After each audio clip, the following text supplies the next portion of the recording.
tudo bem? Por aqui Eli Matos e esse é o Conversa de Fundamento, um podcast da Escola de Negócios da PUC do Rio Grande do Sul. Tu deve ter notado aí que já mudou a trilha, e mudou a trilha por um bom motivo. Esse episódio que você está ouvindo e os próximos 2 que você vai ouvir deste pacote é uma série especial que a gente produziu, está gravando agora, sobre finanças pessoais. Na realidade, a ideia aqui é fazer 3 episódios que eu já vou apresentar para você receber alguma orientação bastante específica, bastante pontual e bastante fácil de usar, que você possa ouvir aí no teu tempo livre. São episódios curtos e que possam ser úteis para te ajudar a planejar tuas finanças, a tratar de repente um pouco de investimento, enfim. Nossa ideia é fazer uma contribuição aqui bastante objetiva para tuas finanças pessoais, tá certo? Então nós vamos ter 3 episódios. Esse primeiro que você está ouvindo é planejamento financeiro. O segundo, que vem na sequência, é como você pode planejar suas dívidas, o que tem por trás disso, como fazer, quais são as principais alternativas. E o terceiro episódio da série é planejando investimentos, opções de investimentos, as principais categorias e as características de cada um desses investimentos. Claro que a ideia aqui não é dar receita de bolo no sentido de compre ação tal, invista em tal fundo, nada disso. São orientações mais gerais para você entender o que está acontecendo em termos de investimento e também poder se planejar financeiramente, eventualmente aprender a negociar melhor as suas dívidas, pensar se vale a pena trocar determinada dívida e assim por diante.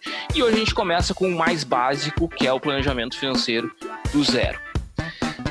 E para fazer essa série com a gente, nós convidamos a Frederique Mech. A Frederique é especialista em finanças pessoais e economia comportamental e é a nossa colega professora do pós-graduação em administração. Tudo bem, Frederique? Oi, Eli, tudo bem? Tudo jóia. Obrigado por ter aceitado essa empreitada de fazer essa série especial com a gente. Não, eu que agradeço. Achei a ideia super genial e acho que é um tema que é útil para todo mundo, seja pessoa física, microempreendedor. Então, acredito que a gente pode trazer algumas dicas que possam beneficiar todo mundo. Beleza, ótimo. E para me acompanhar nesse bate-papo, para os 3 episódios, cada um dos episódios vai ter um colega da bancada. Para esse primeiro episódio está comigo a Estefânia Almeida. Tudo bem, Estefânia? Tudo bom, Eli? Tudo bom, pessoal? Estamos aí para trocar uma ideia com a Frederique e ver como é que a gente pode contribuir também. Beleza, valeu, Estefânia. Então tá, Frederique, sem mais delongas, eu já vou passar a bola para ti direto. Planejamento financeiro, e aí, hein? Dá para fazer planilha só ou não dá? Como é que é? Dá sim.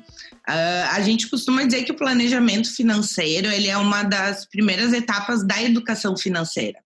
Então, acredito que hoje, nesse contexto de pandemia, as pessoas cada vez mais enxergam a necessidade, o quanto é útil se fazer um planejamento financeiro.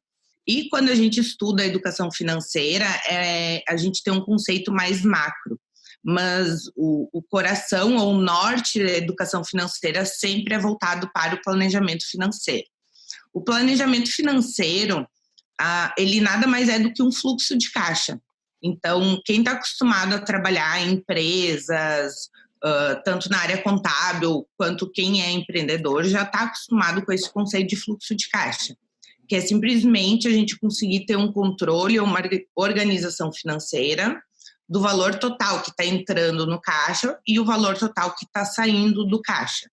Então, a gente consegue facilmente aplicar essa mesma técnica para as finanças pessoais. Então, o que é uma organização financeira? É a gente conseguir gerar um controle do nosso fluxo de caixa, sempre buscando enxergar no médio prazo, curto e médio prazo. Então, olhando os meses adiante, isso não é fazer somente do mês que eu estou vivendo, e sim fazer sempre uma projeção para enxergar o que eu tenho de projeção de receita, ou seja, salário, quais são os ganhos que eu posso obter, quais são os valores fixos que eu tenho sempre de saída, quais são já alguns comprometimentos, algumas obrigações financeiras que eu tenho, por exemplo, dívidas parceladas, financiamentos. E, obviamente, o objetivo é sempre que esse fluxo de caixa ele tenha um saldo positivo, que eu sempre costumo dizer que o que importa não é o que a gente ganha, e sim o que a gente gasta. Porque eu posso ganhar muito, mas gastar muito mais do que eu ganhei. Então, o importante não é a gente controlar só a entrada, sim a gente conseguir colocar nesse orçamento um valor de gasto que sempre seja inferior às nossas entradas. Então, o objetivo principal é a gente criar um mecanismo de controle. O mais simples é o fluxo de caixa, com o objetivo de sempre enxergar ele positivo. Mas me diz uma coisa, Frederica, o que tu acha assim que esse fluxo de caixa, essa planilha, o que não pode faltar? Qual é a melhor maneira de organizar isso assim? Como é que tu orientaria? Olha, eu faço uma forma bem objetiva, então normalmente eu uso um Excel mesmo, separo em 2 blocos. No primeiro bloco eu coloco os ganhos, as minhas entradas, então no meu caso o meu salário. No segundo bloco eu já sempre projeto a cada início de mês ou a cada 15 dias quais são as parcelas de cartão, então aquelas compras parceladas no cartão que às vezes tem um valor pequeno e a gente ignora, mas que na verdade se a gente for somando todas as pequenas parcelas que eu tenho comprometido, ele já vai dando um montante maior. E também, por exemplo, conta de luz, condomínio, esses gastos que a gente sabe que virão todo mês. A partir desse controle, então, dessa percepção de salário versus o que eu tenho de fixo, eu já tenho uma ideia do que sobra. Então, essa sobra é o que a gente chama de valor de poupança, que seria o ideal que a gente teria que usar para fazer os investimentos. Então, claro, eu estou falando de alguém que esteja com as finanças sob controle. Então, a gente sabe que no contexto atual não é todo mundo que vai ter uma sobra de recursos. A maioria das pessoas ainda está lutando para conseguir pagar as suas contas. Mas no mundo ideal, para fazer um controle, eu sempre sugiro isso. Então, faço um Excel, separo em 2 blocos e consigo enxergar o variável. Então, variável, tiro uma parte para investimento, outra parte para o meu lazer. Então, o passeio que eu posso fazer, daqui a pouco uma viagem que eu quero fazer e já vou me organizando. Então, para mim, essa é a dica mais fácil e menos técnica que a gente teria para fazer esse controle. Stefânia, como é que tá aí? Não, sabe que eu estava ouvindo ali a Frederique falar, né, e o meu pai sempre trabalhou no mercado financeiro e a frase que guiou a minha criação foi essa: não importa, o que importa não é, né, o que a gente ganha, quanto a gente gasta. Então, me criei ouvindo isso, e esse é um modelo, e o outro é a gente ganha dinheiro na compra, né, e não na venda. Então, também essas coisas assim ficaram muito entranhadas na minha criação. Né, e na forma, enfim, e acabam impactando, né, a vida da gente, e a gente vê aí inúmeros casos, né, de fato, para mostrar que a renda não é, claro, a não ser que a gente estava falando de pessoas com uma restrição de renda para viver e tal, se alimentar, mas senão a renda ela não é o fator determinante, né, se a pessoa vai ser organizada ou vai ter alguma poupança, né? Na verdade, é ela conseguir adequar a renda à vida que ela leva, né? E a gente tem inúmeros casos de gente que tinha rendas elevadíssimas, mas também tem gastos elevadíssimos, né? Até outro dia li uma crônica aí sobre isso. Então, acho que isso, com certeza, né? Essa capacidade de organização, e cada um faz essa sua planilha de alguma forma, né? Eu acho que elas são planilhas, como a Frederica falou, bastante simples, né? Ninguém precisa complicar isso demais para ter uma gestão da sua vida financeira. Mas, assim, o que tem que entrar, Frederica, nesses gastos, assim, na tua avaliação? Porque uma coisa é eu botar ali, vou separar R$300 para lazer no mês. Tá, mas desses R$300 eu acompanho para saber se eu gastei, sei lá, R$10 num sorvete assim, Eu sempre, o meu raciocínio, ele é sempre um pouquinho diferente. Eu sempre vejo, eu costumo até ganhar o meu salário ali no dia 5, e eu já pego todos os boletos que eu tenho fixos, independente o que vai vencer dia 10 ou dia 15, e já costumo pagar no dia que entrou o meu salário. Por quê? Porque daí eu já tenho uma ideia do quanto eu tenho de sobra naquele mês. Então, num mês eu posso ter 300 para o lazer, ou no outro eu posso ver que só sobrou 100 para o lazer, porque eu acabei exagerando em alguma compra no cartão. O que eu até vejo que hoje, essa função da pandemia, as pessoas a tendência de gerar compras compulsivas está cada vez maior em função da acessibilidade ali. Tu tá em casa, tu pega qualquer anúncio, qualquer aplicativo e tu já compra em 2 segundos alguma coisa. Então, eu sempre gosto de me organizar na lógica oposta. Então, eu me organizo o que eu tenho entrando, o que eu tenho que pagar obrigatoriamente no mês e vejo quanto sobra. E daí eu acho que muito é de elencar prioridades desse valor que sobra. Então, tem gente que gosta de ir no cinema, tem gente que gosta de ir em shows, no teatro. Muitas vezes a gente não vai conseguir fazer tudo que a gente gosta. Então, essa sobra, eu até acredito que eu não preciso investir tudo, porque eu acho que a gente tem que guardar um tempo para ser feliz, para não acontecer o que muitas pessoas dizem, ser escravo do trabalho e do dinheiro. Então, o dinheiro e o trabalho está aí também para nos dar uma recompensa com momentos de lazer, mas eu preciso elencar prioridades. Então, de todas as opções, quais delas eu vou elencar como prioridade nesse mês ou nesse ano para colocar dentro dessa minha parcela variável dessa sobra. Então, por exemplo, eu, que sou uma pessoa que ama viajar, a viagem normalmente está no topo das minhas prioridades. Então, costumo sempre organizar. Claro que agora a gente está num contexto de incerteza que eu não estou conseguindo fazer isso, mas eu gosto de organizar minhas viagens 6, 7 meses antes, porque daí eu também acabo já gerando uma parcelinha fixa que eu consigo jogar no meu orçamento e também chego na viagem com ela já 50% paga. Então, acaba não gerando um acúmulo de obrigações posterior à viagem. Então, eu acredito que muito é elencar a prioridade, ver o que sobrou e daí sim a gente consegue fazer o que tu comentou. Esse mês vão ser R$300 para o lazer. Eu não sou tão atucanada de controlar, por exemplo, desses R$300, sendo R$10 nisso, 15 naquilo, porque eu acho que o mais importante é eu saber o quanto eu tenho disponível para o lazer e no momento que eu sei o quanto que eu tenho disponível, eu aloco aquele dinheiro para o lazer. Então, eu queria ir no teatro.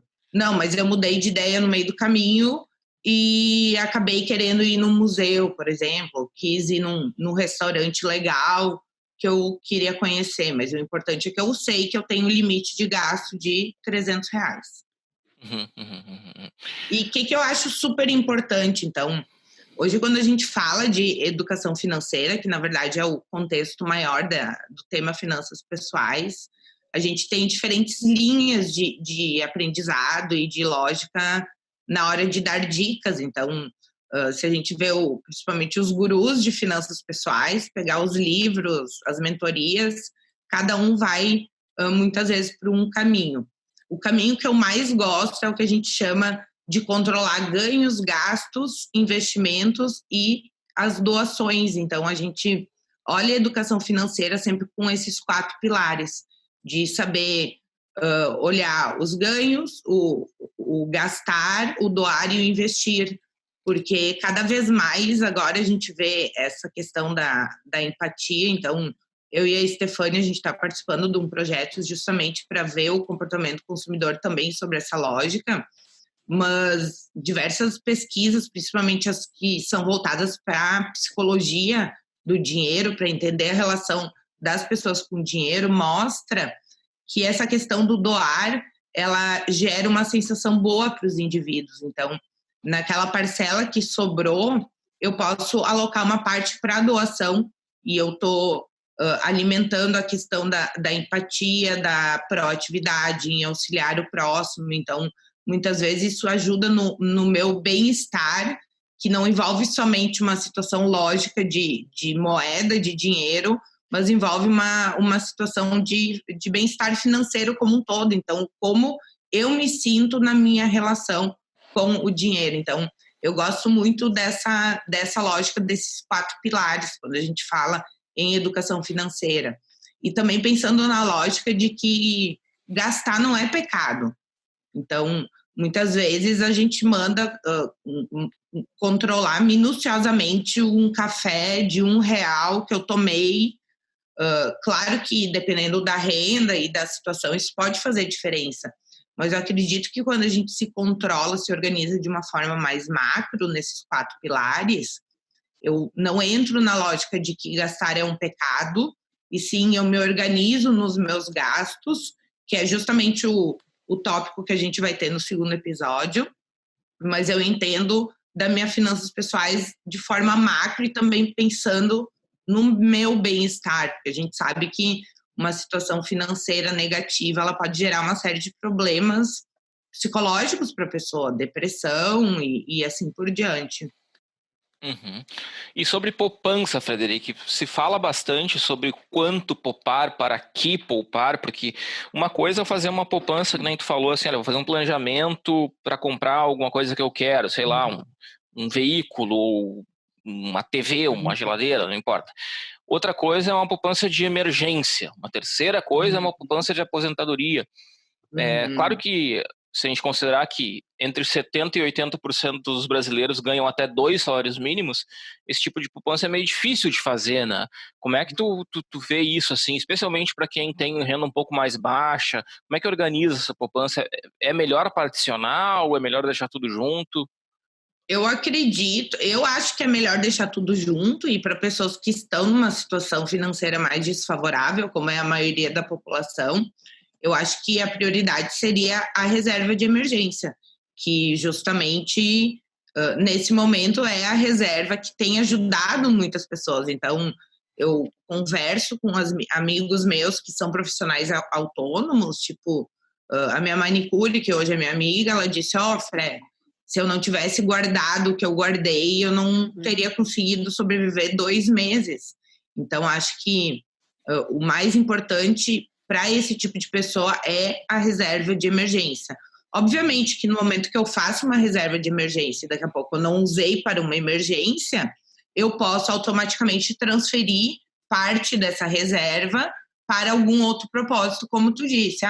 Então, acumulei X lá na minha poupança de reserva, preciso comprar um micro-ondas, então vou retirar parte desse valor para comprar um micro-ondas, até porque se eu ir comprar um produto, um eletrodoméstico à vista, muitas vezes eu consigo negociar e pagar menos, gerar um desconto, e é uma obrigação a menos que eu gero para o futuro, porque pessoas com essa renda, elas são muito mais vulneráveis a perder a renda também.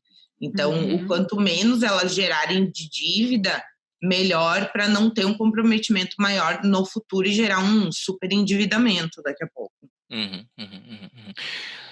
E outra coisa que eu ia... Diga, você ia falar, Eli? Não, vai lá, Estefânia. Não, eu ia perguntar como é que as pessoas se organizam nesse momento, né, até para fazer poupança, né, porque, claro que isso não é de conhecimento de toda a população, infelizmente, mas num cenário de juro não é nem baixo, assim, super baixo, às vezes as pessoas não sabem escolher onde colocar o dinheiro, ou até podem achar, então, não vou poupar, né, não vou guardar porque não está valendo tanto a pena. Será que isso tem influência na poupança de uma classe, assim, de pessoas que têm uma renda menor? Tem. O que eu for falar agora, provavelmente o Eli, como economista, ele vai me corrigir em alguma coisa, eu possa incrementar a minha opinião, mas o que eu sempre percebo é que a taxa Selic, ela está em patamares mínimos, só que a maioria das pessoas não tem percepção do impacto real dessa taxa Selic. Então, a taxa Selic tão baixa, o que ela influencia no meu dia a dia? Então, a maioria das pessoas não tem essa percepção.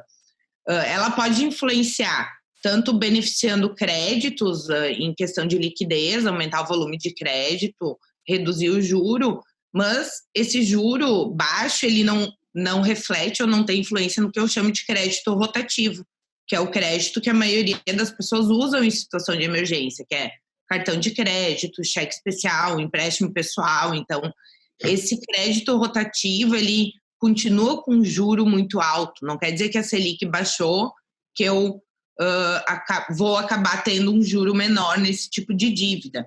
Em relação a investimentos, uma taxa Selic baixa, ela impacta diretamente em investimentos de renda fixa, que são aqueles mais seguros. Então, a própria poupança está com rendimento menor, títulos públicos está com rendimento menor. Então, hoje o cenário para investir para esse tipo de pessoa, além delas estarem nesse contexto de incerteza com uma renda menor, é também perceberem que se eu guardar um pouquinho todo mês, eu não tenho muitas alternativas para investir e ter um bom rendimento que nem a gente tinha 15 anos atrás. Então, eu acho que com certeza isso acaba impactando no comportamento de poupança. O que eu sempre sugiro? O importante é poupar. Não pense tanto no rendimento, não queira ficar rico, mas o quanto mais vocês conseguirem poupar todo mês, pelo menos para aquela reserva de emergência, para eu conseguir me sustentar. Uma regra básica é eu ter dinheiro suficiente para pagar as minhas contas por 6 meses guardado. Então, isso seria uma reserva de emergência. Então, pessoas com uma renda menor talvez não cheguem nesse período de reserva de emergência, mas com o juro tão baixo, não se preocupem tanto em poupar como forma de obter uma rentabilidade pelo investimento, e sim como forma de criarem uma reserva de emergência para momentos de incerteza, né? Mas o ideal seria fazer essa planilha permitir que a gente faça a poupança no início do mês, já reserve, ou a poupança é o que sobra no final do mês? Eu acho, ou eu faço sempre no início do mês. Então, claro que dependendo do valor que tu recebe, mas tu pode pensar, para quem recebe até 2 salários mínimos, se tu pensar numa poupança de R$100 por mês, já tá bom. Porque muitas vezes essas famílias têm filhos, é uma família com 4, 5 pessoas, então a gente sabe que o gasto fixo, a alimentação é muito maior. Mas o importante é poupar. Então, se daqui a pouco tu conseguir guardar R$50 do que tu ganhou, ou R$100 do que ganhou, tu conseguiu guardar alguma coisa. Então, eu gosto da estratégia de já alocar isso como gasto fixo. Então, essa reserva de emergência, pensa num valor que daqui a pouco tu vai deixar de pedir uma teleentrega, vou comer em casa e esse valor vai para minha reserva de emergência. Então, a dor é menor, eu já faço isso no começo e já garanti uma certa poupança, até porque se eu esperar no final do mês, muitas vezes a gente tem aquela sensação que o dinheiro está sobrando e eu continuo gastando enquanto ele está sobrando na minha conta, né? É que tem uma estratégia, assim, que vamos supor, tu falou quantos meses, desculpa, Frederic, Em torno de 6 meses. 6 meses. Vamos supor, assim, olha, eu preciso ter R$2.000 por mês, por 6 meses, a gente está falando de R$12.000, né? No momento que eu bater os R$12.000, isso vai ficar reservado, né, em alguma aplicação, a gente vai falar sobre isso no episódio 3, isso vai ficar guardado lá, e eu posso passar a fazer poupança para outros fins, então, supondo que eu tenha uma estrutura de renda que não permite que eu faça tudo ao mesmo tempo, né, que eu não consiga reservar para emergência e para aposentadoria e para comprar coisas. Faz sentido isso que eu estou falando? Faz, totalmente. E é a lógica do elencar gastos e elencar reservas, poupança também. Então, a gente tem uma série de poupança, mas eu acredito que a mais essencial é a reserva de emergência. E sempre lembrar que essa reserva de emergência não é para gerar uma rentabilidade, porque vocês precisam ter liquidez, vocês precisam poder sacar quando precisar. Dinheiro quando precisar. Então, não pense em investir em ações num valor que vocês fizeram uma reserva de emergência, porque é um negócio totalmente volátil. Então, ok, a poupança está rendendo pouquíssimo, ok, mas pelo menos é um investimento de liquidez, eu estou tendo um retorno, talvez no final ele não seja um retorno real em função da inflação, mas pelo menos ele tem liquidez, eu sei que se realmente eu precisar, eu vou lá e saco e tenho dinheiro na mesma hora. Perfeito, perfeito. Stefânia, uma última pergunta ou comentário? Não, eu acho que isso que a Frederica está falando é super interessante, essa questão de como é que as pessoas podem lidar, né? Ou seja, se eu engessar demais a forma como eu vou controlar essa planilha, se eu tiver que lançar ali cada minúcia, né, do que eu gastei, etc., talvez eu desista de fazer. Né? Claro. Então, o importante é a pessoa realmente, acho que é isso, né? Ela funcione, encontrar né? um jeito que ela possa, exatamente, que funcione para ela, que ela se organize, que ela diga, bom, então eu já separei aqui o meu valor, né, da minha reserva de emergência, ou do meu investimento de longo prazo, e aí depois eu não preciso ficar assim, tão rígida, lançando pequenas despesas de R$2, R$3, porque isso acaba desestimulando alguns. Para alguns funciona, né? Eu sei que tem gente que faz e funciona. E aí, acho que esse é um recado importante, né? Encontrar um jeito que funciona para ti, como consumidor, e fazer, né? Porque a gente viu aí nesse momento, como a Fred também falou, que estar organizado financeiramente faz toda a diferença num momento de crise como esse que a gente está passando, né? Uhum. E o importante, que nem a Estefânia falou, então, gente, eu acho que a minha dica maior não é a forma como vocês vão se organizar, e sim achar o modo de organização que mais vai caber no dia a dia de vocês. Então, se a gente deixar o negócio muito burocrático, ele fica chato e depois de 2 meses vocês desistiram. Então, se o controle ele for mínimo, ele for feito 1, 2 vezes por mês, não tem problema. O importante é vocês criarem esse controle financeiro, vocês deixarem isso como um hábito da vida de vocês. Então, não uma coisa chata, não uma obrigação, e sim um hábito. Eu tenho o hábito de me exercitar, eu tenho o hábito de ter uma alimentação melhor. E eu sempre gosto de dizer que essas dicas de educação financeira, elas são muito parecidas com uma ida ao nutricionista, porque a maioria das pessoas sabe, ela busca o nutricionista, ela sabe o que o nutricionista vai falar, ela sabe o que faz bem, o que faz mal, mas ela precisa daquele acompanhamento no dia a dia ou no mês para ter uma alimentação mais saudável. E eu acho que a educação financeira, ela funciona na mesma lógica. Então, todo mundo sabe que é melhor ter um lucro, é melhor gastar menos do que ganha, mas muitas vezes na prática, por variáveis que as nossas pesquisas, a minha da Estefânia, de comportamento consumidor, elas mostram que na prática fatores cognitivos vão acabar influenciando muito mais. Então, eu criar uma forma de que eu consiga me organizar e deixar que isso se torne um hábito, como outros hábitos saudáveis que eu tenho na minha vida, eu acho que é extremamente importante. Bom, gente, como a gente tinha prometido, bem curtinho, dicas bem objetivas, bem pontuais, para te ajudar, de repente, a pensar um pouquinho em reorganizar ou organizar, começar a organizar as tuas finanças. Eu confesso que eu tenho a minha planilha, eu volto e meia tô peleando com ela, mas é importante que a gente tenha, né? Eu acho que a minha experiência pessoal, assim como a Frederic falou, da dela, a minha também é essa, assim, ter essa planilha é algo bem importante para te poder enxergar o que está acontecendo com as tuas finanças. Não importa se tu ganha 2, 3, 4, 5, 30 mil, não vem ao caso. A planilha é importante em qualquer situação. Alguma mensagem final, Frederic? Eu queria, agora que eu lembrei um outro fato que a Estefânia comentou antes, que é muito verdadeiro. Então, até ano passado, pesquisas mostram que o percentual de famílias endividadas entre as classes sociais no Brasil, ele era muito parecido. Então, a gente pega a classe A e B e tem um percentual de endividamento muito parecido com classe C, D e E. Claro que hoje, em função da pandemia, esses valores devem ter se invertido, porque as classes superiores não estão sofrendo do jeito que as outras estão. Mas essa questão do comportamento, da falta de controle, ela não depende da renda, ela depende do comportamento, dos meus hábitos mesmo. Perfeito. Stefânia, então, obrigado por ter participado, tá, com a gente aí. Obrigada, foi um prazer. Frederic, queria te agradecer muito por esse primeiro episódio.